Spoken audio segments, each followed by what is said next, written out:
So we're pretty fancy here today with our setup. We Lori made a last minute decision to pop down to the campgrounds at Fontana Dam, base of Fontana Dam. So this is Fontana Village's campgrounds. And we're coming to you here for the 6th episode of Kickin' It with Killboy. I'm your host, Daryl Cannon. This is my lovely co-host, Lori Cannon, AKA the Kill Girl. And we brought a couple of special machines with us in the background there, you may notice, and we'll get into that in a little bit. But what we got going on back here behind us? What's so special about this place? we have the tallest dam east of the Mississippi. Very good. Not the biggest. You know, there's girth and there's length, you know, so you gotta keep those two things separated because somebody's proud of their girth. But purposes of generating energy for Alcoa Aluminum over in Tennessee, we're in North Carolina, and there's several dams around here that people confuse and conflate and confugate, and I don't know, I can't think of any other con words, but this is the big boy, and it feeds down. So a lot of people don't understand the system, or you know, you got to look at it on the map. But basically, the water goes from Fontana Dam down to Topoko, Chioa Dam, and then that flows down to Calderwood, which is the one you see at the overlook at the northern end of the Tail of the Dragon, if they have the trees cut back. And then that one flows down to the Chilhowie Dam, which is that low dam that you drive past if you're going down along the lakes on 129 towards Maryville. So there's a quick rundown of the dams in this area. What kind of dam news do we have today for episode 6, and where are we starting at? Currently, we are in blackberry winter. Yeah, it's freaking chilly out, and then probably not the best time to bring out the S2000s. I drove a little ways with the top down, and I had the heat turned up on that thing wide open, blowing like onto my ears and stuff the best I could.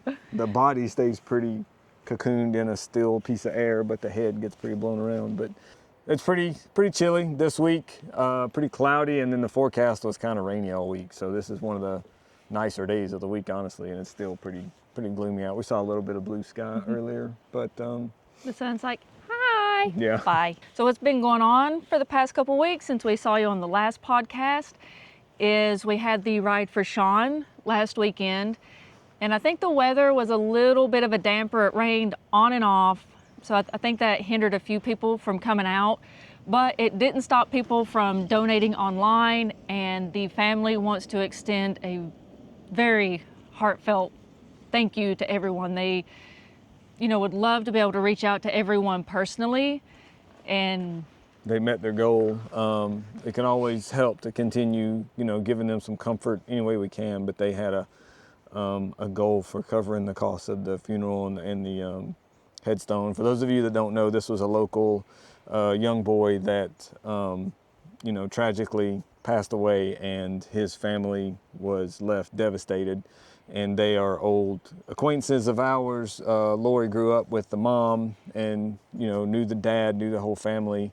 Really nice people, great people, and they work for the EMS and the medical system and give a lot of themselves to help others. So it was a good time to kind of help these guys. So we'll have some info in the description and stuff if you guys want to chip in what you can, continue to help these folks. But it was still really cool. We had the stunt crew from Western North Carolina, WNC Bikes.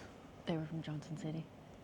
Oh, the stunt crew is from Johnson City. It's okay to say that. But WNC Bikes put together a lot of the, put the call out and everything for a lot of the people to come in. And they did an amazing job getting these stunt riders, which I think that's the first time I've ever really got to see a stunt show like that. Up close, yeah. And it was, those guys are impressive. Lori took like 5,000 pictures with a DSLR, and she's going to show y'all every single one of them. You know, you had a good time being able to really get in there close and get pictures of those guys. I broke out my big RC truck and did some wheelies beside them, and we were playing around. I don't think you got any shots of that. That was just a real quick, fun aside. And then we also had the live band out there. And if any of y'all have been to Wheeler's Performance, when you see the live band, there might be a familiar face in there. Yeah. What was the name? Was it Reimers Ferry? I wanted to make sure I got that right. Yeah, the band is local band, Reimers Ferry. Those of you who know what that's in reference to, if you know, you know. That's all I'm going to say. But yeah, that was really cool. They played some cool music. Brian was crushing it. The singer was crushing it. I got some believe cool the shots singer of was them. the band teacher, is what I was told. Oh, she had a lovely voice. So- Really, really cool voice. The whole band was crushing it. Not to take anything away from the bass player. They never get any credit. You know, nobody cares about the bass player, but the bass player keeps it all, you know, in sync. The drummer crushing it. Thank you. So, yeah, everybody that came out and did something for that. You know, we got, like I said, a bunch of footage we'll drop in, I'm sure, on this and let you guys see that. So we've been talking about the fires that have been in the area, and thankfully the rains that came through after the last podcast really helped extinguish the fires. They are 100% contained. Air quality is great. There's no lingering smoke smell that we can... Yeah, we've been getting a lot of moisture, and I mean, you can almost feel it in the air right now. It's trying to precipitate. It's trying to mist a little bit. I think I can see it, like little spots of mist on the hood of your car.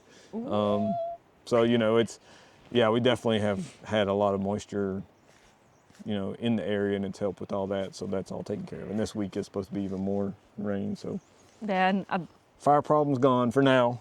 thank you to all the crews and agencies that came in from outside the area to help. Y'all are like tremendously appreciated. And those helicopter pilots, y'all Yes. rock. That was really cool watching those guys work. And if you've been following the highlights, you might have noticed we've had a couple of celebrities in the area this past couple weeks. Yeah. The first one being, you know, a guy that we've met in person that is just super cool, Randy. Pobst. I can't say the last name, so. There's not too many words in the English language that have BST together like that. Randy Pobst. Pobst. But yeah, Randy was in the area doing some testing and filming of a couple of vehicles, as he does for manufacturers. And there was a Chevy Silverado, and then he had a Hellcat Demon or something or other, one of the Mopar cars that was like wide body, big motor. We talked a little bit by messenger, and he said what it was, and I can't remember. But anyway, he said he had a good time. He was having a good time. I didn't get a chance to really. I bumped into him at AMP and stuff, and you know, we've talked a little bit, but I didn't get a chance to catch up with him while he was on the Dragon. But he said he had a good time in messaging afterwards. And then probably one that everyone that's making its rounds that everybody is kind of knowing about now, but Cleetus McFarland visited the area in his American flag painted RV. $5,000 RV challenge. So they did this series where they bought these. They had a $5,000 budget, three participating teams basically, and they went out. Each bought less than $5,000 RV, and then customized them, personalized them with spray paint, and then drove them down to Talladega via 129 somehow. They came in from the east and then went back out and then south.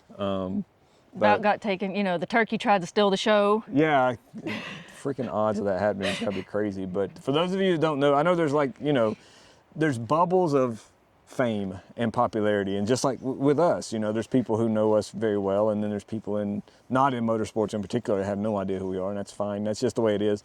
So there's some of you that don't know who Cleetus McFarland is, but he's blowing up right now as just a really great personality in the motorsports scene. He's kind of dipping his toes into NASCAR and stuff, which I know is not everybody's thing, but you got to respect somebody and admire somebody that's able to get into racing in general and make it work for them in some kind of way. So it's just been really fun watching him, watching his content. He's got a great personality. I love watching that guy. You know, and what he does in his videos and the crazy stuff that he does. He's bought racetracks and converted them into just little playgrounds where they go out and jump minivans and race Altimas, and That's like just a dream.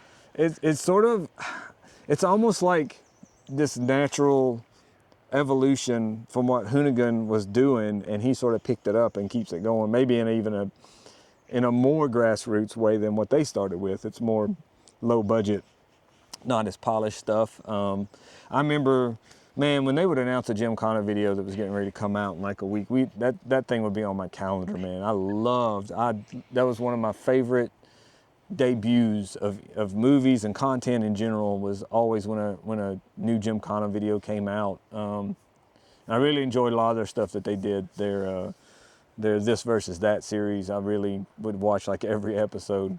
So, you know, transitioning sort of into what he's doing, what Cleetus McFarland is doing with his content, and doing sort of similar, silly, fun, accessible challenges with crazy, setups, but just everyday cars and things like that. It's been really cool to see. So it's very inspiring. It makes me want to go buy an RV and like, how far can we take this thing? He swears it's the most fun you'll ever have. And you saw his reaction to the Dragon. He came in the store and he was loving like the pictures and stuff that we have on the wall. And he really was impressed with the roads and the area and everything. Everybody in his crew seemed to really have a good time here. So that's something that always, hits me is people. It's as good as they heard it was, and it's very easy to be critical these days and be over hyped about something and over expectant on something when you hear so much about it, and then you experience it and it's not as good as you thought it would be. But most of the time people are pretty surprised at how good it is, even though they've heard over and over how good it is. So to see him have such a genuine positive reaction to the area, even though he probably had heard a lot about it, it was pretty cool just to watch their thing. So check out their series, Cleetus McFarland with a C, not a K. I don't know what the hell I was thinking. I spelled it with a K on one of my posts, and somebody was like, hey, it's spelled with a C. Oh, to me, typing Killboy over and over. But yeah, check them out. Check their series out, their YouTube channel and everything. I'm telling you, if you're not familiar with it, if you like this type of stuff and the things that we do, you're probably going to like their content. Along with the celebrities, we've seen some kind of rare cars and first. Celebrity cars almost, yeah. Yeah, cars that we've just drooled over for years. Like the first one that we're going to go into, this KTM Expo, I've never seen one. I didn't know much about, well, I shouldn't say I've never seen them. I've seen them at AMP, out there on the track racing and stuff. And we saw them, I saw one at SEMA. They had this really slick system of ingress and egress, as they say, getting in and out of the car, where it doesn't have doors, doesn't have wings. The whole roof just is on a hydraulic arm or something. It lifts up in one piece and goes forward of the driver, and then you can drop into the car from above. It still looks like it's kind of a hassle to get in and out of, but I guess that's the best that you could ask for, considering how wide the seals are for the sides and everything. The one that we got photos of on the Dragon was the Expo GTXR, which is a street legal version, because KTM started making the Expo in 2008. But they never were legalized for the States. And what was the side-by-side? What was the racing they used to do on TV? Well, they get two professional race car or motorcycle racers and get side-by-side, and then they race in a symmetrical course, and then see them come back, and they would use the Expo in one of those World Championship. I forget what it was called, the racing series. But I can remember watching that, and it just made you fall in love with that car because it looks so cool. Yeah, the old KTM Crossbow is a short, stocky little thing, real wide, real short, real low. Just a beefy looking little car. And we both really fell in love with the first one. So this one that came through is like a version 2. It's an enclosed one. It's a definite step up. Yeah, a 25-gallon gas tank on that thing. So if you want to do a longer race or an endurance-y type of race, whatever, that would be a big deal. I mean, yeah, other cars are out there with 15-gallon tanks, and you can basically do double their stints. That makes a big difference when you don't have to come in. That's cool. Yeah, so you can travel long distance. I'm sure it's a super comfortable car too. I mean, hey, if they want to send us one to figure out how comfortable KTM, it is. Hook a girl up with an Expo GTXR so we can do a review. What do you think? Would you guys like to hear what she thinks about that? So what else do we have? We had a Porsche Carrera GT, which is a pretty rare car. We've seen very few of them over the years, and we saw one very early on. I'm trying to track down exactly when it was, but I believe it was around 2004. And those cars were only made from 2003 to 2006. I didn't realize it was such a short stint for them, and they didn't make many of them at all. Only, let's see, where did I write it down? 1,700 or something, did you say? 1,270 of them was all that was ever produced. Yeah. Yeah, and then apparently they had, how many of them over there at the show? Like 17? Yeah. Over there was a Porsche show Platica show over at Harper Porsche in Knoxville, and I think I saw people saying that there was like 17 Carrera GTs, probably like the most that's ever been in one place at one time. Now, I remember they had a really, if I'm not mistaken, they had a really cool clutch system I don't think anybody's ever done since. And it was like, they had such a lightweight rotating assembly that it was really hard to pull away from a dead stop and not stall the car, because they had like a multi-plate clutch basket like a motorcycle has, so it's a small, you know, spinning piece and not a big clutch plate like a normal car has. So they had an automated system where if you were sitting still, you put it in gear and you don't touch the gas pedal and you just let off the clutch, gradually it'll automatically give it the gas enough to make it pull away without stalling. As soon as you touch the gas pedal, it was on you, it let go, and you were the one responsible for keeping it from dying, but apparently you could just pull away by letting out the clutch. I may be wrong. It seemed like I remember reading that. I remember those things though. They rev so quick. It sounded like a Formula One car, the way that they would move through the revs from idle up. It was just, and it was a result of that lightweight rotating assembly that made it difficult to pull away, was also the reason that they could spin so fast and create so much horsepower. You know, there's not a lot of drag on them. They were some of the last, you know, pure supercars, if you want to go, you know, go that route. Yeah, they designed them for both the Porsche racing heritage, and they wanted it to have an everyday usability too, which, I mean, I'd daily drive it if I had one. You wouldn't kick it out of the bed if it's eating crackers? Nope, absolutely not. I'd buy another pack. We had like, yeah, really impressive 3 cars. This is the 3rd car. We just posted this up last night on the highlights. So what you got? It was a Porsche 917, which I found out this morning that the one that we got photos of was actually a replica, so it's not an original, but I mean, it's still cool as heck, man. Just how low that car is. I mean, the roof and everything on it is like, I know the GT40 is famous for being the 40-inch tall car, but to see one in person that's that same, you know, height, almost a 40-inch car. Yeah, there's a famous situation with Jerry Seinfeld in one of those cars. He's got an original one, a real one, and he was offered something like $25 million and wouldn't sell it. So that's what the real ones are worth. Looked like it had 12 velocity stacks on it, so looked like a V12. It's a 4.5 liter flat 12 engine. Now imagine that for a second. You know what a flat 4, you know, it's basically the cylinders are laid flat. And now take that times 3. Think about that. And so that's why they were so like crazy good, was that it was a 12 cylinder that went low in the car and it was flat, like a big old cassette tape way down in the bottom of the car. Got the center of gravity, and of course the whole car is just super low. It's so cool to see it out there. So thanks to the owner for having the nuts to bring that out and drive it on the Dragon. Everybody's just fawning over, you know, the shots and stuff of it. I wish we'd have known and could have gotten some video of it. You know, you guys that have nicer cars, if you want to reach out to us, we'll keep it low key, but we have a lot of high-end video equipment that we can shoot, you know, footage of you driving through and stuff like that, and we can have some cool stuff for you guys and to share with the community if you're cool with that. We always make sure everything's cleared first, but it would have been cool to have been able to get some shots, some audio of that car, some video of that car. Everybody wants to know what it sounded like. I bet it was amazing. Yeah, I'm sure it sounded good.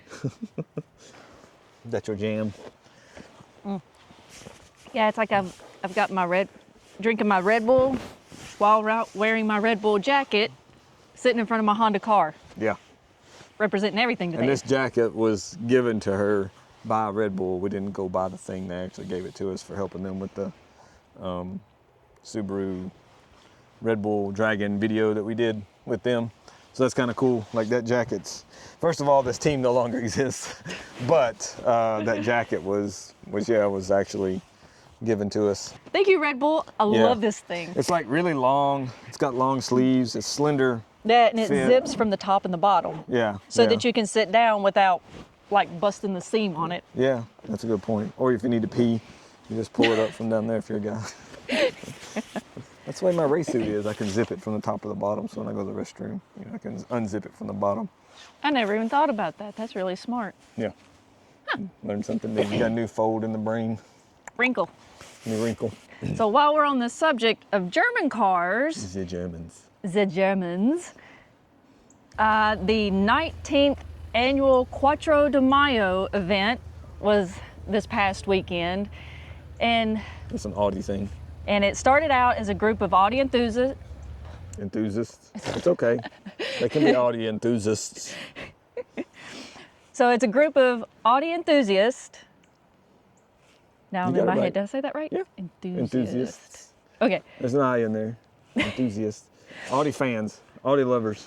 Audi drivers. So it started as a group that wanted to come hang around the Dragon and drive it for a weekend, and they ended up choosing the weekend of May 4th. And then there was another club member that's like, because Cinco de Mayo is May 4th, I believe, Right. and they're like, we should call it Quattro de Mayo. It's like, that's freaking brilliant. So they're another one of the legacy groups that have been around for a long time. They've always been a really great group, great stewards of the road, a lot of heavy focus on staying in their lane, obeying the rules. Well, sustainable enjoyment. That's what it all comes down Yeah. to, is if you don't agree with some of this stuff, it's not going to be sustainable for you. It's not going to be sustainable for any of us. And it starts with just treating it like you expect everybody to treat it, not be selfish. But yeah, they've always been really mature group that is pretty sensible out there. So in other happenings, there was a small, well, I mean, they were big rocks, but Small rock slide. They just had little small rocks. They just went ding, ding, ding.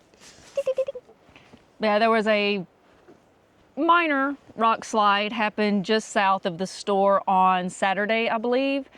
And the crews were great. They got out there, had it cleaned up within an hour or two. Thanks, Tina, for going down and helping with the traffic control and getting us a little bit of footage of it. Oh, does she help work traffic too? That's cool. Yeah. If you can, if you see something that's could cause a problem and you're going to be sitting there anyway, go back and help, get away from it a little bit and then go slow people down and start, working your way back as traffic gets backed up. If the road is blocked or something like that, try to help mitigate injuries or accidents or things like that if you're going to be sitting there anyway. What's going to be happening as you're watching this when we get it posted is the Honda Elements are going to be here, and it's going to be the 26th annual Eastern two-stroke meet at Dill's Gap. The 3-cylinder 2-strokes sound amazing.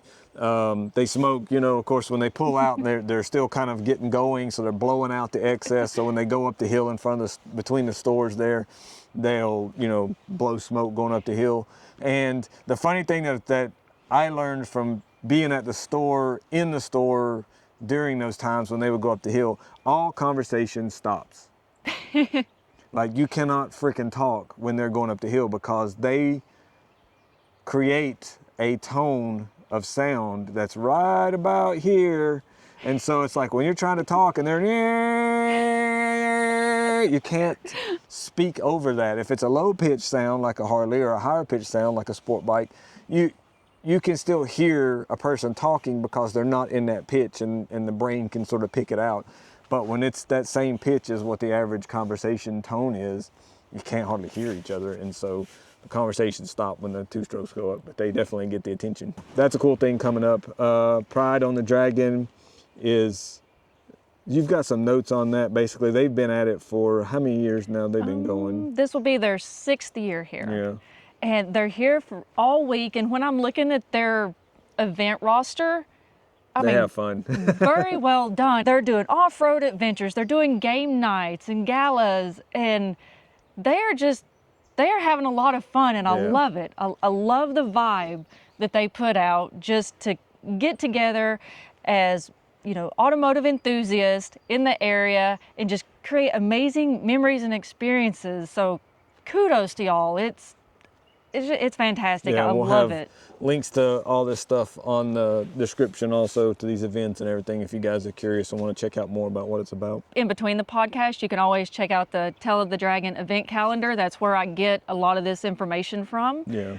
In the next few weeks, we're going to have a WRX STI rally, the Zorks, which are Z cars. Where did that come from? Zorks? Yeah, they call themselves. They I have are never like heard of that. the Goonies of the Z car community. Which Z car are we talking about here? Nissan Z cars? Okay. Yeah, the Nissan Z cars. Okay, fair enough. So the Zorks. What else we got? I like the name. Lotus versus the Dragon. We'll have the MR2s.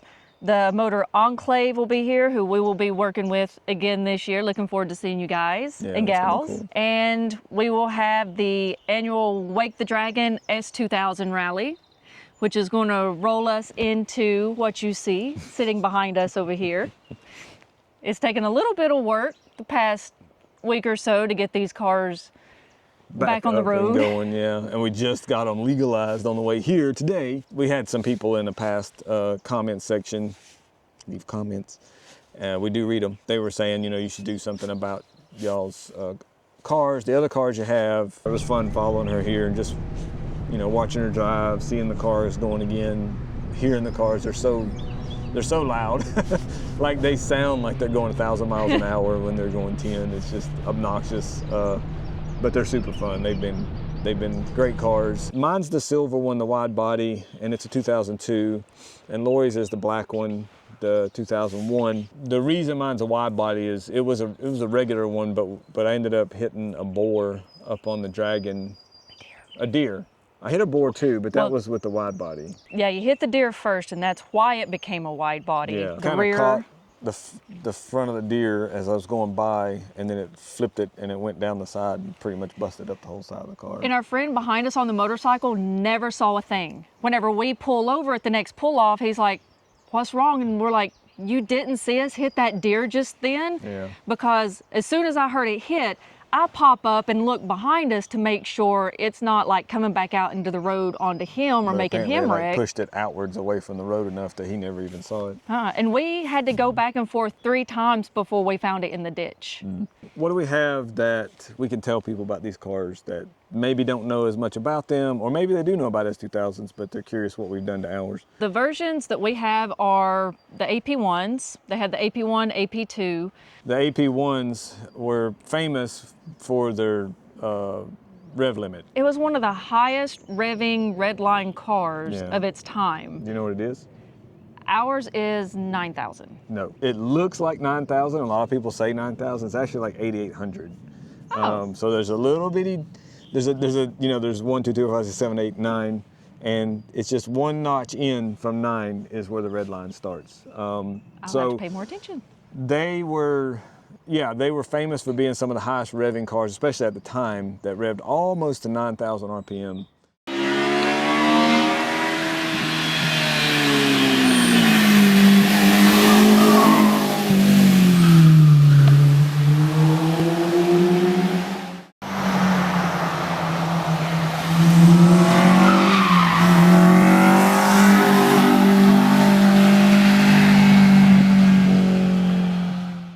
They also made the highest horsepower for naturally aspirated production car motor at their time per liter. A lot of qualifiers, but basically what it means is for its size and not being turbocharged or supercharged, nothing else made as much horsepower for its size as those cars did for 10 years until the Ferrari Italia 458 came out.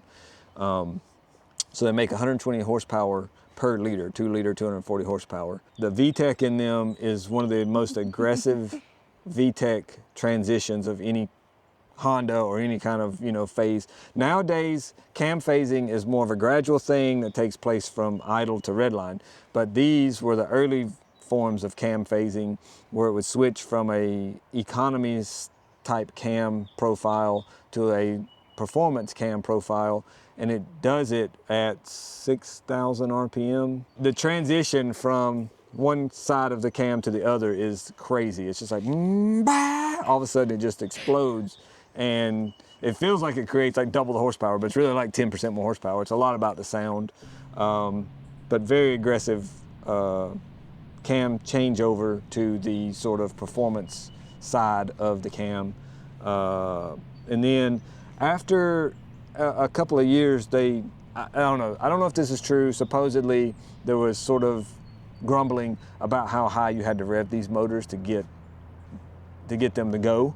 And certain people, types, Consumer Reports and stuff like that sort of were, giving them low scores for these reasons. So they made an AP2 version, and they just took the same motor and stroked it to a 2.2 liter. Has the same horsepower, but it's got a little more torque, and it has a little more grunt down low. But the motors, they're so good. They have forged internals. You can put a turbocharger on these things and make mild boost, and you don't have to do anything to them. Normally you have to go to lower compression to keep from blowing the motor up, and these motors, they were built really impressively well. To be as high output as they are, you would think they would be at the edge of reliability, but they're not. They're actually really underpowered, for what they could do, I guess you could say, because you can add turbos to them and you don't have to hardly do anything. It's pretty impressive. At the time that they were on sale, do you know how much those things costed back in 1999? Oh no, we lost our light. Back to it, we lost our cool big light that I was kind of testing, so we're using these little backup LED lights here to give me some beauty glow. Light up my white beard. Does the video look okay? Picture look okay? Okay. Yeah, I think so. So where were we? The price. Yeah. So we're talking about the price. You remember do you know what it was back in like 1999? I don't remember the price, but I remember the first time I saw it in the Consumer Reports. It was a Suzuka Blue, and I remember taking that Consumer Reports to my dad and being like, I want this car. Yeah. And I'm in high school, and he tells me, when you can afford the payments and the insurance, you can get one. Well, I mean, yeah, duh. So the price was way too high in the beginning for me, and it took me 12 years to be able to afford one. Yeah. So I'm guessing, I should know this, 33,000. Yeah, pretty close, like 35. But they really are about the closest that we could find to like a motorcycle experience too, in a car. The crazy revs, they sound like a motorcycle, sport bike, the low, fast handling and everything, the top down. It's pretty close to motorcycle experience. And they're not we haven't heavily modified these. Right, yeah, it's mostly wheels and suspension. Does a lot for them. Maybe a little, ground effects on Lori's car, of course the wide body on mine. I don't know, they're not the fun car to drive that the Porsche is, and they draw a lot more negative attention from all the noise that they make and how they sound. When I think about sustainability and getting along with the neighbors and stuff like that in this community, if I've got to go someplace over and over and over and over and over and drive past somebody's house with something like that, it just sounds very, I don't know, it's a lot of attention. And so I love the Cayman's sort of demure nature.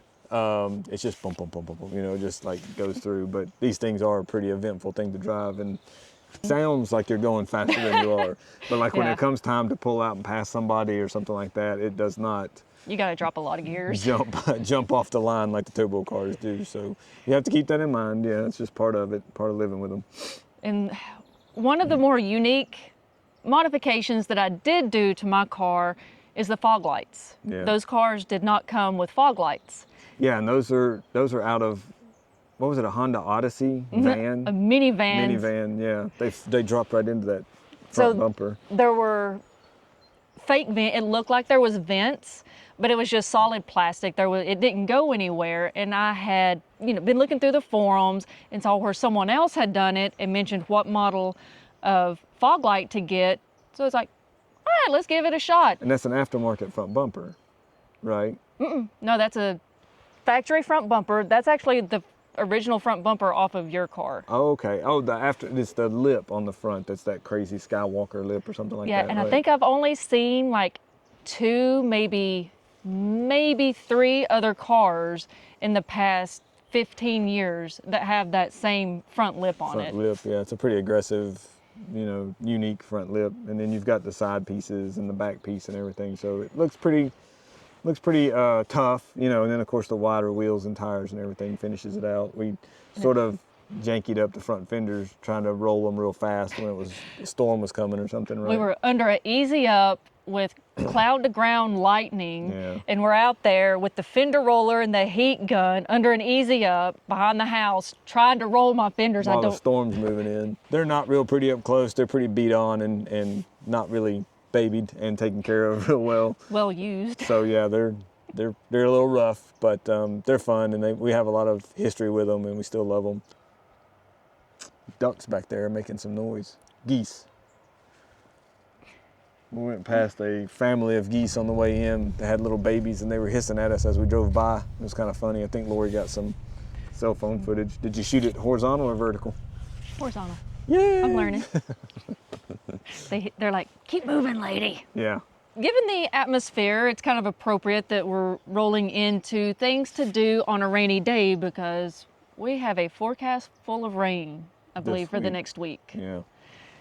And this is something that a couple of people have asked us, and it's not an easy answer because we live here, so if it's raining, we just stay home.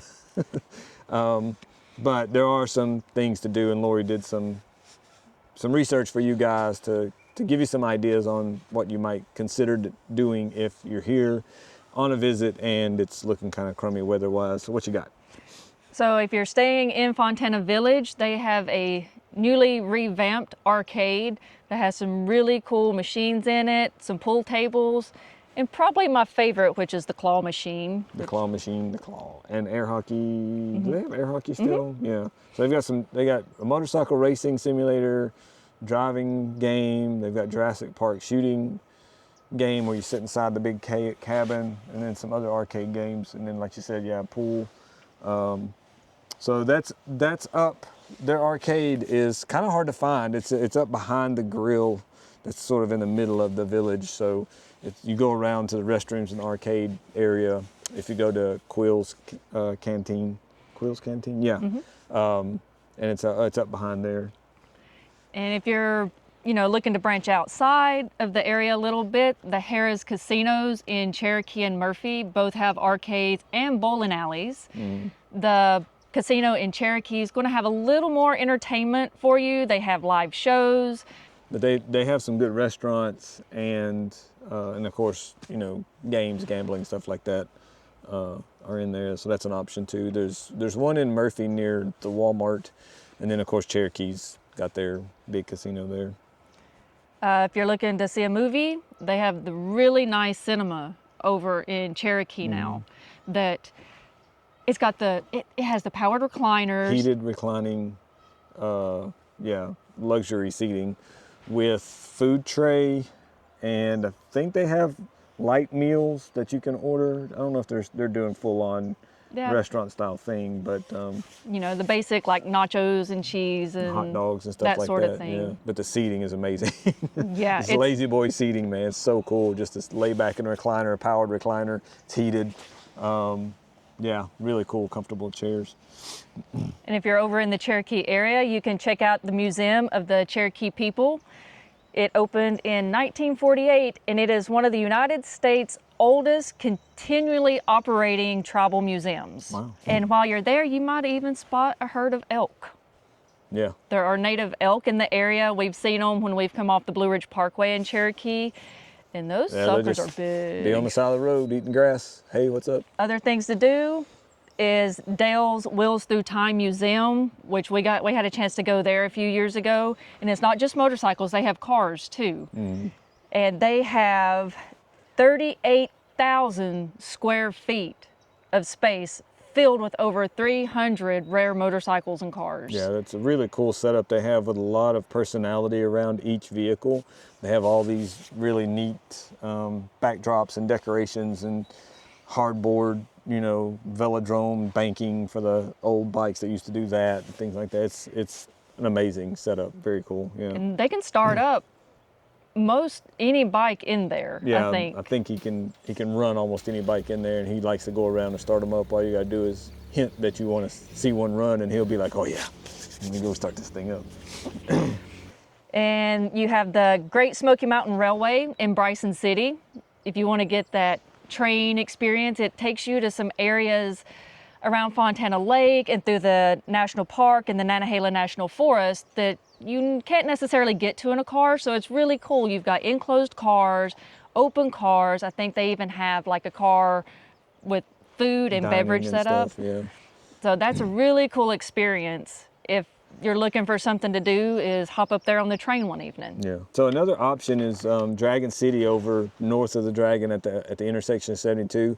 She's put a lot of work and time into that place, man. It is so cool, and they have a lot of cool things to do in there. I don't know if it's still going, but she had two axe throwing alleys. She's got foosball. She's got like tabletop games, like a rockin' Tetris game and stuff like this. She's always got something to do there. So Dragon City over there, north of the Dragon on 129 at the intersection, 129 72, 129 Hub is there also, cool place to hang out. So that's a cool little corner right there that you can hang out when it's not so great out, or if it is great out, and have some fun with some of the different activities that they have going on there.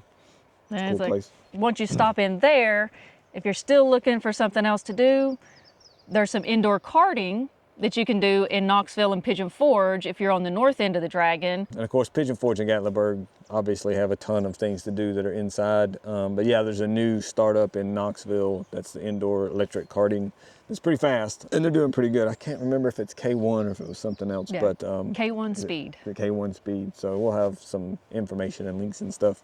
Lori, this is your cue. Put the information to K1 Speed in the comments or in the description. An update on Bald River Falls. I know we are past the end of April at this point and it has not reopened yet. Due to weather delays, the reopen date or projected reopen date has been pushed to mid to late May. So as soon as that's open, you know we're going to be over there checking that out. Yeah, it should be really soon. It's going to be really pretty, really cool place to walk out and get a good look at the falls without being in traffic like it was before. It's pretty sketchy before. Yeah. So new for the month of May, in limited edition, we have the mustard Killboy shirts that are only going to be available at the Tail of the Dragon store. Have them in men's and ladies' crops. Cool. Yeah. So it's a Mustard May special edition shirt. The black logo on it, I think it looks pretty good. Who knows if it's popular and well received. You know, we may bring it on back around, but we're trying it out. This will be the first time we've done like a limited edition type of thing. So it's a first edition month of May thing we're going to try at the Tail of the Dragon Killboy store. Has anybody seen this lost dog? Missing dog. So when you're at the Tail of the Dragon store getting your mustard shirt, don't forget to get your dragon milk. It's good for your bones. Makes you Healthy strong. bones. Yeah. So yeah, they started offering this new product in the store, and it's been pretty popular. You've probably seen some of this. It's got inside there. It's got like some special limited edition T-shirt and sticker. Sticker, yeah. And it's got the size of the shirt circled on the outside, so you know what you're getting based on the circle there. It's a pretty cool idea. That was very clever. If you see a little bit, give him a call. Don't try and capture or pet. You might get bit. He's an aggressive chewer, so you might want to just let him be. So that's going to conclude this episode of Kicking It with Killboy. We really appreciate y'all tuning in. Any questions, comments, feedback, always appreciated. And to those of you that have donated to the Ride for Shawn, you're especially appreciated. You know, we love y'all, the family, really appreciated it. You guys are awesome. Thank you so much for showing support to that. And we're gonna wrap it up before it looks like a little bit of rain's gonna move in. Don't forget to check out the arcade at Fontana on the rainy days. Tail of the Dragon for your milk and merch. And don't forget the event calendar and killboy.com for your dragon photos. Peace, y'all. Later. Thanks, y'all.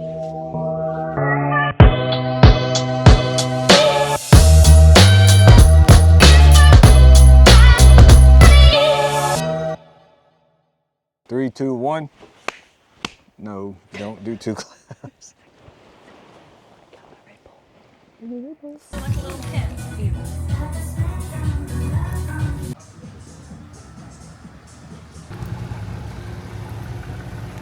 Let's go find a little bit.